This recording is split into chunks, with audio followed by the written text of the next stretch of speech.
madaxweynaha dowlad goboleedka Hirshabelle ayaa waxa uu ku dhawaaqay in maalinta Axadda ay soo socota ay dhici doonto doorashada xubnaha aqalka sare u matalaya maamulkaasi taasi oo ka dhici doonta magaalada Jowhar ee gobolka Shabeellaha Dhexe. Hadalkan ayaa mudane Cali Cabdullaahi Cosoble waxa uu ka sheegay shir jaraa'id oo uu ku qabtay magaalada Jowhar ee xarunta gobolka Shabeellaha Dhexe waxaana uu yiri isla shalayba iyo xalayba aan wuxuu ahaa howlihii qabyada ahaa iyo dhamaystirkooda waan ilaa iyo maantana aan wadno aan jecelnahay insha Allah tacaala ilaa ugu dambeyntii sabtiga inay naga soo dhamaato oo aqalkii sare isaga uu noqdo mid wuxuu ahaa yaani maalinka Axadda la yiraahdaba wuxuu ahaa ka soo baxa Hirshabelle oo dhisma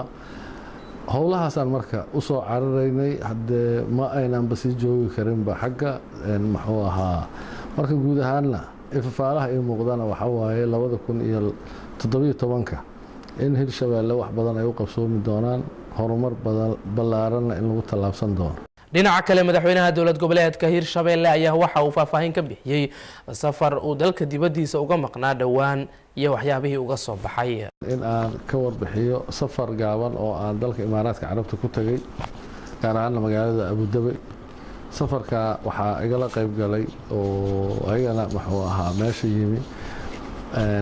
hogaamiyaasha ama madaxweynayaasha dowlad goboleedyada kale sida Puntland iyo Jubbaland iyo Koonfur Galbeed iyo Galmudug iyo Hirshabelle inta ayaan ahayn. guud ahaan safarka iyagu wuxuu ahaa mid runtii guul ku soo dhamaaday waayo waxa aan meesha isugu tagnay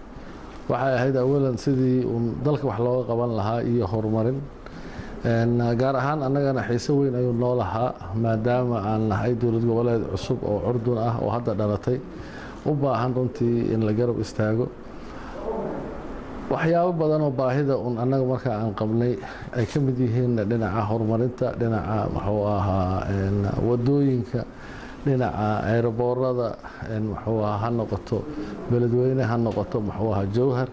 dhinaca webiga arrimaha iyo baahiyada ayaan runtii horgeynay waan nilbal waxyaabahan aan u baahanahay dowladda Imaaraadka Carabtana aad iyo aad ay noo soo dhaweeyeen waa dad walaalo ah waa dad wuxuu ahaa weligoodba Soomaali garab taagnaa waa dad jecel horumarka iyo wanaagga ummadda Soomaaliyeed waa dad wuxuu ahaa runtii noo muujiyay waxay ahayn madaxdii mas'uuliyiinta aan la kulannayba inay diyaar u yihiin in ay wuxuu ahaa shacabka Soomaaliyeed walaalahooda inay garab istaagaan.